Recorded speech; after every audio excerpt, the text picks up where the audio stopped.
Bonjour, bienvenue à la ferme et sur Cocotte TV. Aujourd'hui, je vais vous parler très rapidement d'une petite souris de Speedlink, comme c'est écrit ici, qui se prénomme La Ferrette. Elle a fait les frais d'arrivée d'autres produits à la ferme, ce qui fait que je vous cache pas que je l'ai un petit peu laissé de côté parce que c'est une souris qui se veut légèrement entrée de gamme et surtout qui se veut une joueuse compacte, donc du coup j'ai privilégié d'autres choses, mais en l'occurrence je ne vous cache pas que au niveau de l'utilisation, puisque comme vous le voyez c'est ouvert, c'est pas mal du tout. Donc une petite souris sans prétention, vendue 19,90, qui fait appel à un capteur 3200 dpi, un petit CD, enfin un gaming control, donc un logiciel qui vous permettra de modifier quelques paramètres, des côtés dérapants, pardon, 4 boutons programmables et une connexion USB.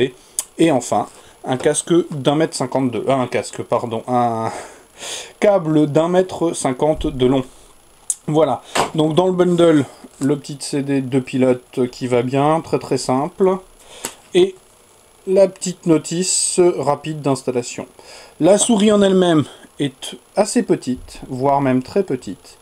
Par contre, la finition est tout simplement pas mal, hein, pour le prix.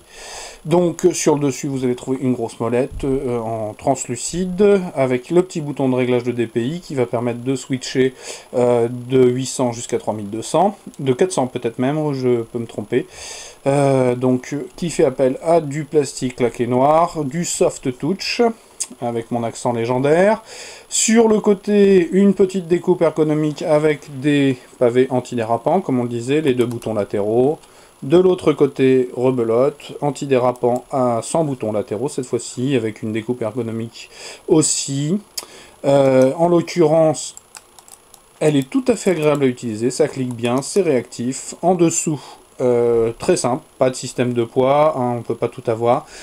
Deux petits patins à l'avant, un patin un peu plus grand à l'arrière, et le capteur. Donc en l'occurrence, une souris en USB, bien sûr, hein, et pas plaqué or, par contre pour une joueuse c'est un peu dommage, mais bon.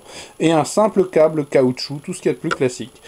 Voilà, donc à venir, un test écrit et des photos. Conclusion quand même avant l'heure, c'est une souris à 19,90 qui honnêtement vaut le coup. Elle est tout à fait sympathique, quoique un peu petite, mais bon, elle le prétend, elle le revendique sur sa boîte en étant compacte. Voilà, à très très bientôt sur Cocotte TV, au revoir.